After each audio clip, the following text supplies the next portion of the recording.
ये कहानी अब तक की सबसे डरावनी कहानियों में से एक है, जिसको सुनने के बाद आपकी भी रोंगटे खड़े हो जाएंगे। ये कहानी हमें भेजते हैं यूपी के एक मुनेरा गांव के व्यक्ति, जिनका नाम हम डिस्क्लोज नहीं कर सकते क्योंकि ये प्राइवेसी की बात है।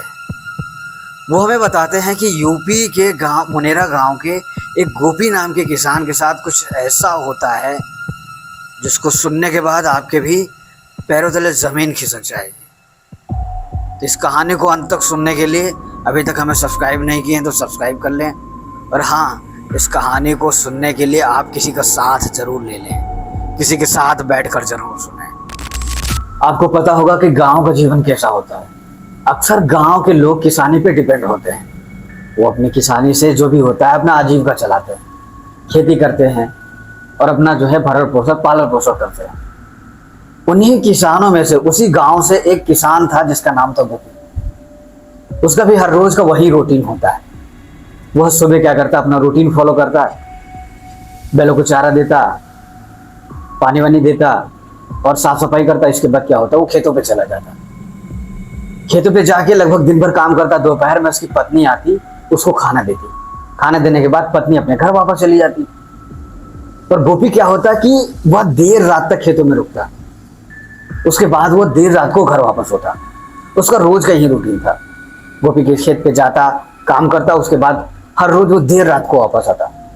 अच्छा, ऐसा क्यों होता है कि हर देर रात को वो वापस क्यों आ रहा था? उसका भी एक कारण था। गोपी के गांव में, या यूं कहें अक्सर गांव में मैंने देखा है, या फिर बहुत सारे गांव में ऐसा है कि जो आवारा पशु होते हैं, जो खुला पशु होते हैं, वो क्या करते हैं, फसलों को नुकसान कर देते हैं, नुकसान पहुंचा देते हैं। अगर उसकी कोई रखवाली करने वाला ना हो तो खेतों में घुस के फसलों को नष्ट कर देते हैं। इस समय तो ऐसा होता है कि बहुत सारे जो है आवारा पशु घूमते रहते हैं। गोपी इसी डर से क्या करता कि वो देर रात को आता कि ऐसा ना हो कि हमारी फसल को जो है ये आवारा पशु नष्ट कर दे। लेकिन हुआ यूं कि एक रात गोपी देर से जब घर वापस हो रहा था तो एक ही रास्ता था। क्या था कि वहां से उसके घर तक, हालांकि उसके घर तक की दूरी ज्यादा नहीं थी, बहुत ज्यादा दूरी नहीं थी, लेकिन रास्ता वो वहां से एक ही आ रही थी। मतलब एक पगडंडी सी रास्ता आ रहा था और उसी पगडंडी पे एक पीपल का वृक्ष लगा हुआ था जो कि बहुत पुराना था। मतलब वो पीपल का वृक्ष लगभग बहुत ही पुराना होगा। वो भी उसी रास्ते से रोज गुजरता था, लेकिन उसके साथ कुछ अभी तक ऐसा घटित नहीं हुआ था जिससे उसको जो है एकदम बहुत ज्यादा डर सा लगा हो। उसको कुछ ना कुछ महसूस तो होता था उस रास्ते पे, कुछ आवाजें तो आती थी कि कोई ना कोई इसके पीछे चल रहा होता था।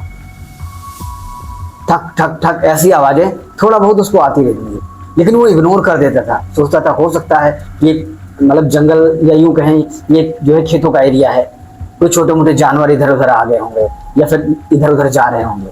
गोपी ये सोच के, वो सोचता है ये मेरा वहम है, और ये सोच के रोज वहां से गुजर जाता।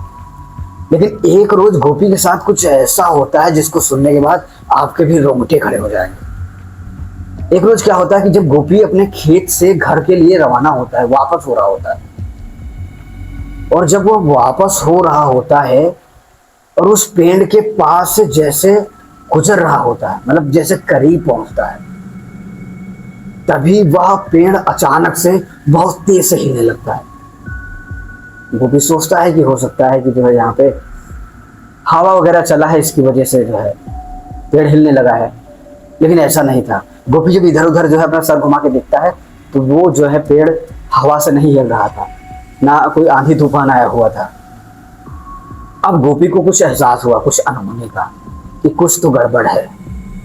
तो गोपी उस पेड़ के करीब जाता है और आवाज लगाता है, कौन है वहां?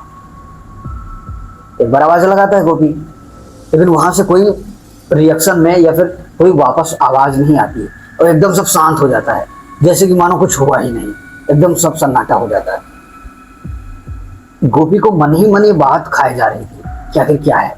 एक बार और आवाज लगाता है कि कौन है वहां पे, लेकिन फिर से कोई आवाज नहीं आती। तो गोपी बड़बड़ाता हुआ उस पेड़ से क्या करता है, फिर से गांव की ओर रवाना होने लगता है। तभी जैसे ही कुछ कदम वो गोपी आगे बढ़ता है, एक अजीब सी मिठास और डरावनी आवाज आती है, जो गोपी इतनी भी क्या जल्दी है घर जाने का। गोपी जैसे आवाज सुनता है गोपी एकदम डर जाता है, बहुत ज्यादा डर जाता है। वो एकदम लंबे लंबे पैर बढ़ाने लगता है अपने गांव की तरफ। फिर से एक आवाज आती है, ओए रुक जा गोपी, इतनी भी क्या जल्दी है। गोपी को ये बात थोड़ा थोड़ा समझ तो आ रही थी। इस आवाज को पहले उसने कभी सुना तो था, लेकिन ये समझ नहीं पा रहा था कि आखिर ये आवाज किसकी है। गोपी जैसे कैसे करके वो तुरंत जो है अपने घर आ जाता है और ये बात अपनी पत्नी को बताता है। पत्नी इनकी बात को गंभीरता से लेती है, सुनती है बात को। फिर क्या होता है, गोपी को खाना वगैरह देती है उसकी पत्नी। गोपी खा पी के सो जाता है, लेकिन उसको ये मालूम नहीं था कि उसके साथ अगली रात होने वाला क्या है। गोपी जैसे खाना वगैरह खाने के बाद सो जाता है, उसकी अचानक 2 बजे के करीब में नींद खुल जाती है और वह खुद को देखता है कि वह घर से बाहर अपने बैलों के पास पड़ा है। गोपी बहुत जोर से चिल्लाता है, इतनी जोर से चिल्लाता है कि पास पड़ोस के लोग भी चक जाते हैं कि आखिर हुआ क्या है। और गोपी चिल्लाता है कि बचाओ मुझे मार देगा, बचाओ मुझे मार देगा। पहली बार गोपी का सामना हुआ था एक सफेद साये से, और गोपी को समझ नहीं आ रहा था। उसका चेहरा एकदम भद्दा, एकदम आंखों से उसके ब्लड जैसे निकल रहा था उस चेहरे जिसको गोपी ने देखा था, और वो साया इसके चारों तरफ ही घूम रहा था। और गोपी को बात समझ नहीं आई कि आखिर है क्या, और ये भी बात गोपी को नहीं समझ आई कि आखिर मैं घर से बाहर कैसे आ गया। हालांकि गोपी ही घर से बाहर आया था।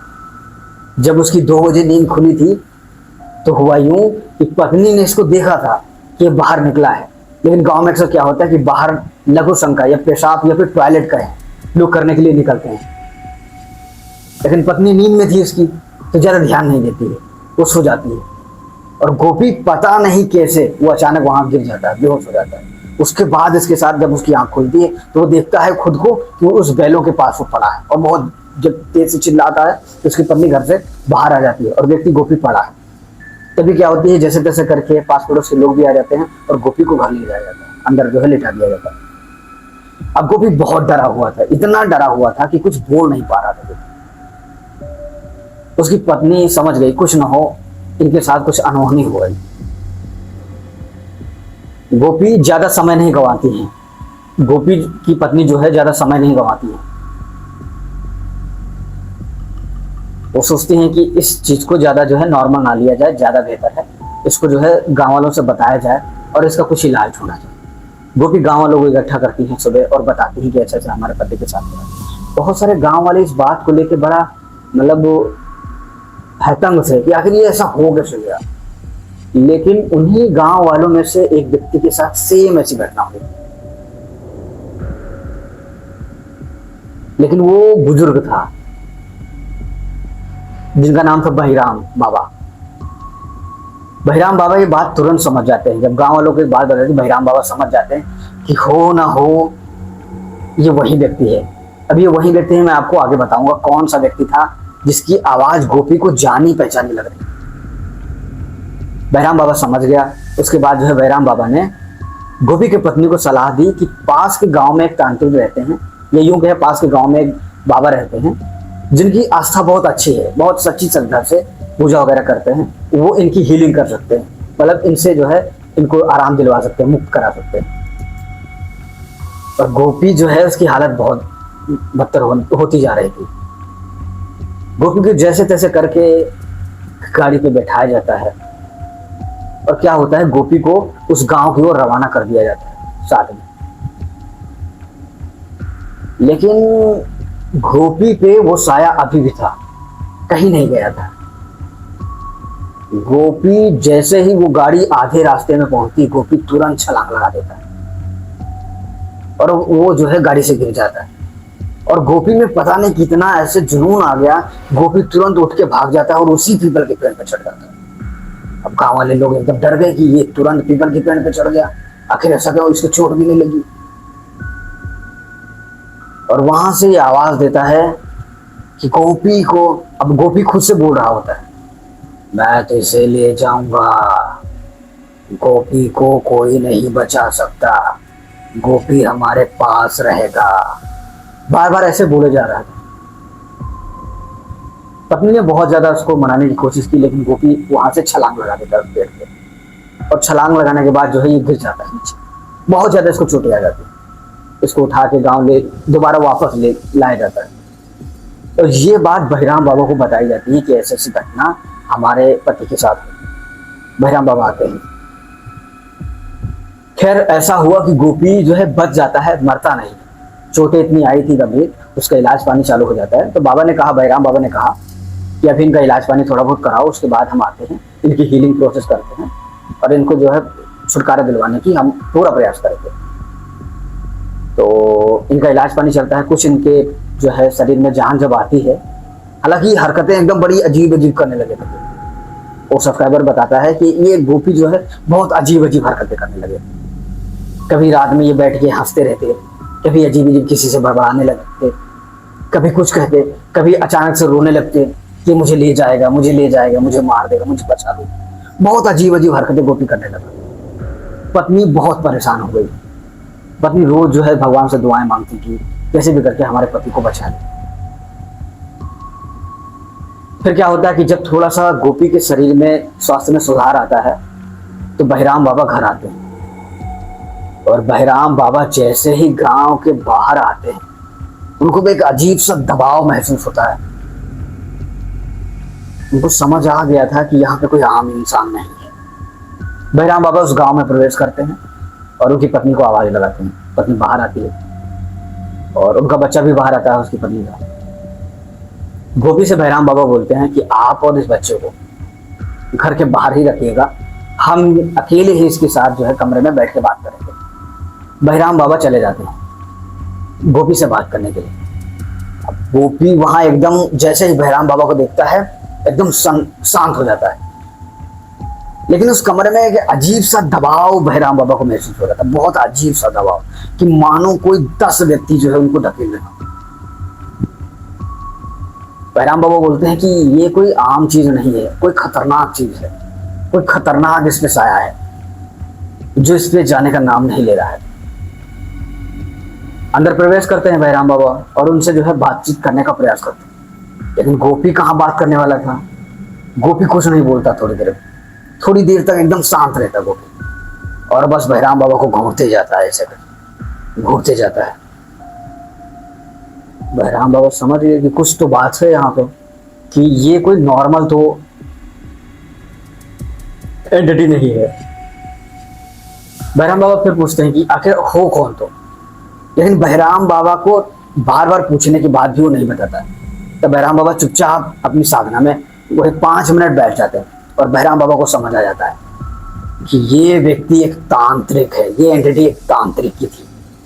अब बहिराम बाबा को एकदम सा मतलब झटका सा लगता है कि एक तांत्रिक कैसे इस पे आ सकता है, एक तांत्रिक कैसे इसको जो है कैप्चर कर सकता है। क्योंकि तांत्रिक अक्सर क्या होता है कि वो जो है हीलिंग सबकी कराते हैं, वो इतने खराब नहीं होते हैं तांत्रिक, लेकिन ये तांत्रिक इनको क्यों जकड़े हुए है, गोपी को क्यों जकड़े हुए।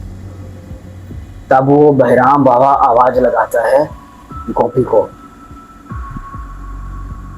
और बोलता है, तांत्रिक मैं समझ गया तुम कौन हो। ये बहिराम बाबा कहते हैं कि तांत्रिक मैं समझ गया आप कौन हो।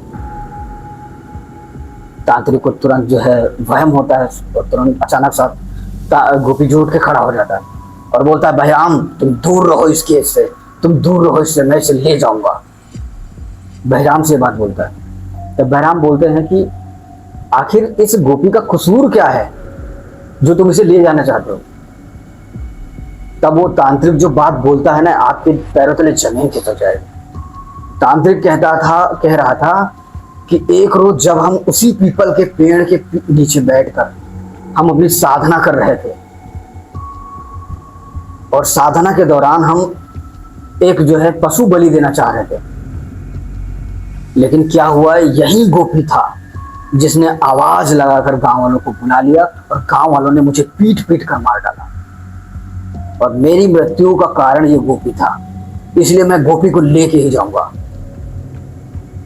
बहस छिड़ जाती है यहाँ पे तांत्रिक और जो है बहिराम बाबा की। पर बहिराम बाबा ठहरे एक बहुत सच्चे भक्त, जो कि शिव के एक सच्चे भक्त थे।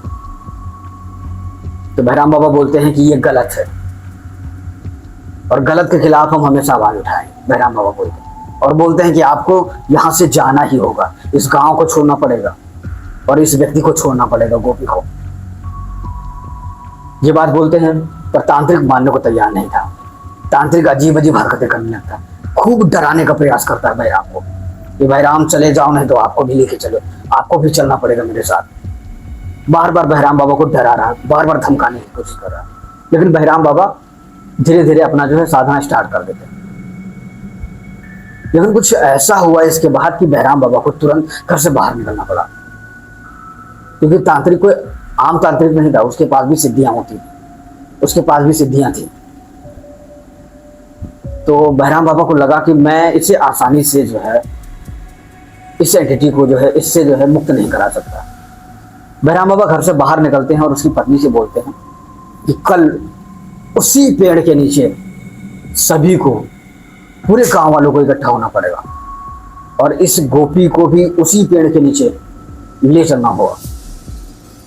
मान जाते हैं सभी लोग, गांव वाले भी सहमत हो जाते हैं, उसकी पत्नी भी सहमत हो जाती है।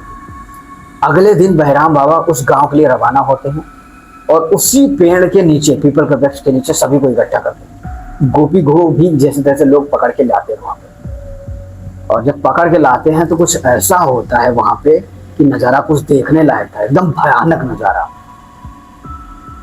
गोपी के पास पड़ोस में जो है घेरा बना दिया जाता है और बहराम बाबा भी जो है अपने पास एक लाइन से खींच देती है और लोगों से बोलते हैं कि इस लाइन के इस पार मत आना, कोई भी व्यक्ति है कि इस पार मत आना, और बोल देते हैं कि जो यहाँ पे बहुत डरने वाले व्यक्ति हैं चुपचाप अपने घर चले जाए। तभी क्या होता है कि जब बहराम बाबा जो है कुछ अपने मंत्रोच्चारण के द्वारा अपनी जो है साधना स्टार्ट करते हैं, चालू करते हैं, तो कुछ समय तक गोपी कोई हरकत नहीं कर रहा था, एकदम शांत था। तो बहराम बाबा को कुछ अंदेश मतलब संदेह हुआ कि हो सकता है ये चला गया हो, लेकिन उनको ये भी संदेश था, पर उनको ये भी संदेह था कि ये तांत्रिक है, ये आसानी से जाने वाला नहीं।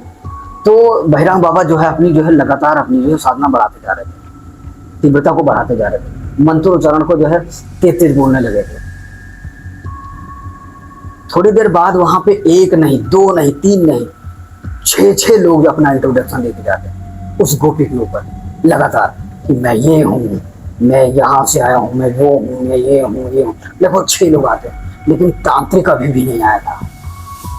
तब बहराम बाबा को समझ आया कि ये कोई नॉर्मल चीज नहीं, ये तांत्रिक तो या अपना टोला बना के रखा था, मतलब एक नहीं 6 लोगों को अपने चेला बना के रखा था तांत्रिक। पर उन्होंने साधना को जारी रखा और इंटेंस किया और तेज किया। थोड़ी देर बाद आया तांत्रिक और उनका सारा सामान बहराम बाबा का फेंक दिया उठा, लेकिन वो घेरे के बाहर बार बार आता, सामान को इधर उधर कर दिया, लेकिन घेरे के अंदर नहीं प्रवेश कर पा रहा था कि जैसे उनको मार दे। सामान इधर उधर का जितना भी था इधर उधर कर दिया।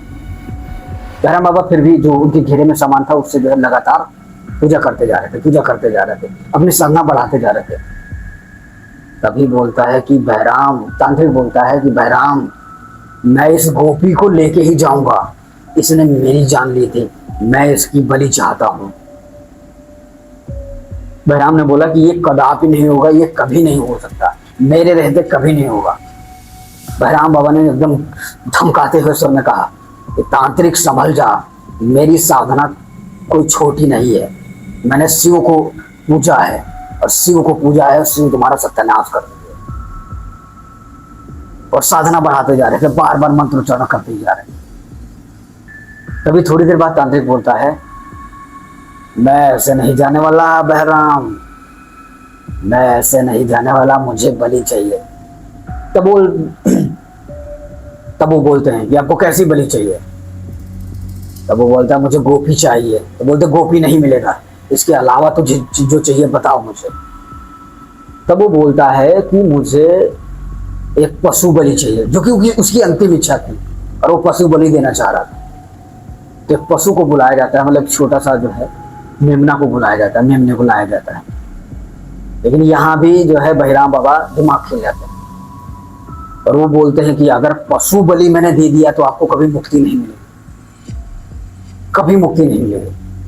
तब तांत्रिक थोड़ा सहमता है और बहुत जोर से चीख के बोलता है कि बहराम पर देगा कि नहीं देगा। तो बहराम बोलता है कि ये सच बात है, तुम्हें कभी मुक्ति नहीं मिलेगी अगर तुमने बलि दे दी। थोड़ी देर बाद जो है तांत्रिक जो गोपी पे था वो सोच के बोलता है, बोल बहराम, मुझे मुक्ति दिलाएगा तू, दिला पाएगा मुक्ति? तब बहराम ने बोला, हाँ मैं तुमको मुक्ति दिला सकता हूँ। फिर बहराम बाबा ने बोला कि ऐसा ऐसा करना पड़ेगा गांव वालों से, और ऐसा ऐसा सामान इकट्ठा करना पड़ेगा, तब ये चला जाएगा, दोबारा वापस नहीं जाएगा। तब बहराम बाबा ने व्यवस्था करवाई, उनका पिंड दान कराया, और वहां पे दोबारा एक चिता जलवाई, फिर पिंड दान कराया उसी वृक्ष के नीचे। तब जाके उस गोपी से उस तांत्रिक का पीछा छूटा। खैर अब तो वहां की स्थिति सही है, सब सही है, लोग आते जाते हैं, लेकिन आज भी उस पेड़ के नीचे लोग जाने से डरते हैं, थर थर कांपते हैं। ये कहानी थी एक छोटे से गांव की, यूपी के। और आपको पसंद आई हो तो लाइक, सब्सक्राइब, शेयर करना ना भूलें।